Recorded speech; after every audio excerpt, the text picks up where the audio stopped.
Good morning, good afternoon, good evening. Today is 9th 2023 and it's raining heavily here in Kuwait. Approximately 7 a.m. local time Kuwait. Raining heavily. We have stopped our car. Traffic congestion. Waiting for it to open up. It's calmed down now.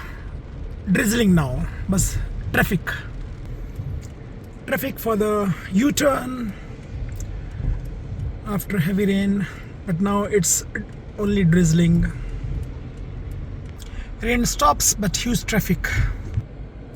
Now it's sunshine and we have reached safely our workplace 7:30 a.m. Huge traffic outside because of the working hours, peak hour, rain as well, but now it has subsided and we can see nice bright sunshine outside.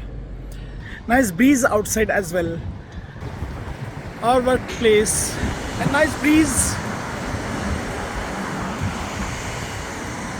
So here there's no rain. Excellent breeze blowing the parking lot, our working place.